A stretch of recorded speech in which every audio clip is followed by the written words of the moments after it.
on savait exactement où reposait Alexandre le Grand. Des empereurs ont fait le voyage pour se recueillir devant sa tombe. Des auteurs l'ont décrite. Des foules s'y rendaient. Puis un jour, plus rien. Pas détruite, pas oubliée. Disparue. Et ce n'est pas le mystère qui devrait vous déranger. C'est ce que cette disparition implique. Parce qu'une tombe aussi visible, aussi centrale, aussi chargée de pouvoir, ne disparaît pas par accident. Elle disparaît parce que quelqu'un l'a décidé. En juin 323, à Babylone, Alexandre le Grand meurt à 32 ans. Fièvre soudaine, agonie de plusieurs jours, aucun successeur désigné. Et immédiatement, une seule question consume ses généraux. Qui prend le pouvoir? Mais une autre question, plus silencieuse, commence déjà à circuler. Que fait-on du corps? Dans le monde antique, enterrer un roi est un rituel, une formalité attendue. Mais le corps d'Alexandre n'est pas un corps ordinaire. C'est un symbole, le symbole vivant de l'empire le plus étendu que le monde ait jamais connu. Et ses généraux, les diadoques, comprennent très vite une chose. Le pouvoir ne se gagne pas seulement sur les champs de bataille. Il se gagne aussi autour d'un cadavre. Le plan initial est simple, ramener Alexandre en Macédoine, dans la terre de ses ancêtres. Ce plan ne sera jamais respecté, parce que avant même que le convoi funèbre ne parte, quelqu'un va intervenir. Et cette décision va transformer un enterrement de roi en l'un des plus grands mystères de l'Antiquité. Ptolémée Ier, ancien compagnon d'armes d'Alexandre, l'un des généraux les plus redoutables des diadoques, et l'homme qui va commettre l'acte le plus audacieux de cette guerre de succession. Voler le corps. Au moment où le convoi funéraire quitte Babylone, Ptolémée intervient. Il détourne le cortège et il emmène Alexandre en Égypte. Pourquoi? Parce qu'il a compris quelque chose que les autres n'ont pas encore saisi. Ce corps n'est pas un cadavre, c'est une source de pouvoir. Dans le monde antique, posséder le corps d'un roi, c'est revendiquer son héritage, c'est s'inscrire dans sa continuité, c'est dire au monde « Je suis son successeur légitime ». Ptolémée installe d'abord le corps à Memphis, puis il le transfère à Alexandrie, la ville fondée par Alexandre lui-même. Et là, il envoie un message que personne ne peut ignorer. Alexandre est ici, donc le pouvoir est ici. À partir de ce moment, ce tombeau n'est plus un lieu de repos, c'est une arme. Pendant des siècles, il n'y a aucun mystère. Le corps d'Alexandre repose à Alexandrie, dans un mausolée que tout le monde connaît, que tout le monde peut voir. Des voyageurs le décrivent, des foules s'y rendent, les puissants font le déplacement. Jules César visite le tombeau. Auguste va plus loin. Selon les récits antiques, il fait ouvrir le sarcophage. Il veut voir le corps, le toucher peut-être. À cette époque, la tombe d'Alexandre n'est pas un mystère. C'est un sanctuaire, un lieu de pèlerinage pour les ambitieux, comme si approcher ce corps transmettait quelque chose. Et puis, les mentions commencent à se raréfier. Puis elles deviennent floues, puis contradictoires. Personne ne remarque vraiment le moment où ça bascule, parce que ça ne bascule pas d'un coup. Ça s'efface. Et c'est là que le paradoxe devient vertigineux. Une tombe aussi célèbre, aussi visitée, aussi documentée, ne devrait pas pouvoir disparaître. Alexandrie change. Les siècles passent, le pouvoir change de main. Des quartiers entiers sont rasés, reconstruits, transformés. La ville qui a abrité le tombeau n'est plus tout à fait la même ville.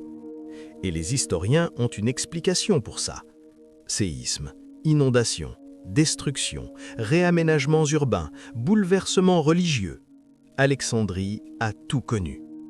Alors le tombeau a peut-être simplement disparu dans ce chaos, enseveli, détruit, oublié.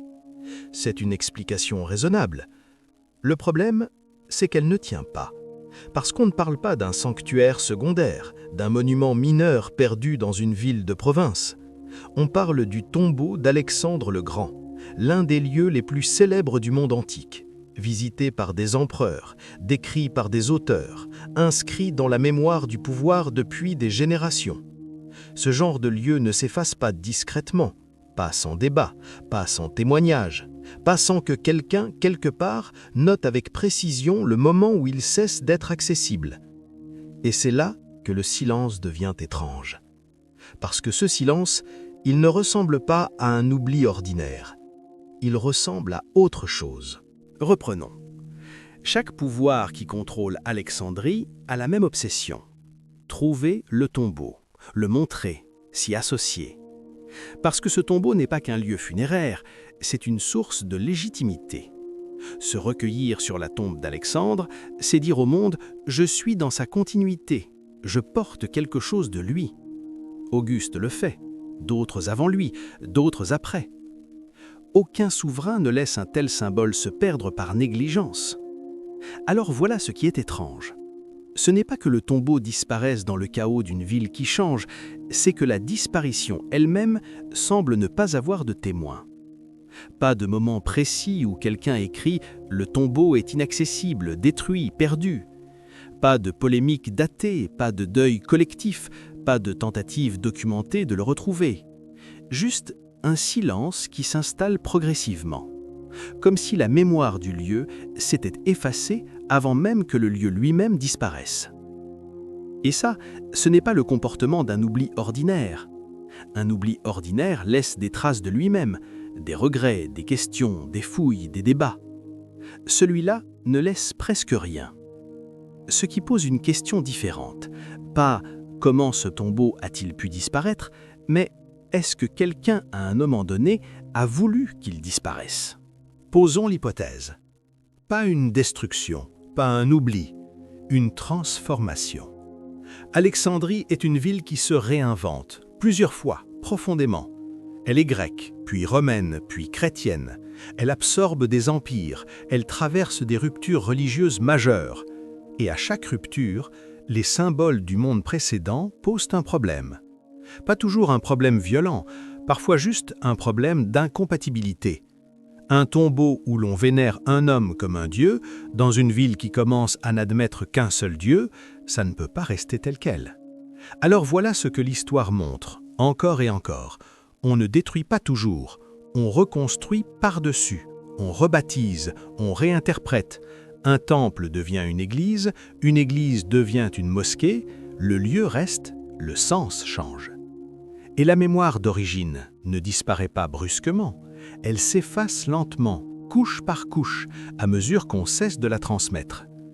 Ce mécanisme est connu, il est documenté, il s'est produit partout dans le monde méditerranéen. Pourquoi pas ici? Pourquoi pas avec le tombeau d'Alexandre? Si c'est ce qui s'est passé, alors la tombe n'a pas disparu d'Alexandrie, elle est encore là, sous un autre bâtiment, sous un autre nom, sous une autre foi. Et ça change tout, parce que ça veut dire qu'on ne cherche pas quelque chose de perdu, on cherche quelque chose de caché. Soyons honnêtes, cette hypothèse, la transformation, la superposition, le glissement de sens, reste une hypothèse. Elle est sérieuse, elle est documentée dans d'autres contextes, mais pour Alexandrie, aucune preuve directe ne l'établit. Et c'est là le vrai problème, pas le manque de pistes, leur excès. Certains chercheurs défendent une destruction progressive, séismes, inondations, reconstruction urbaine anarchique. D'autres penchent pour un enfouissement simple, la tombe est là, quelque part, sous la ville moderne, inaccessible. D'autres encore explorent des scénarios plus complexes, déplacement du corps, réutilisation du site, changement de fonction progressif. Chaque hypothèse a des arguments, chaque hypothèse a ses limites. Et aucun texte ancien, aucune fouille archéologique n'a encore apporté la preuve qui permettrait de trancher.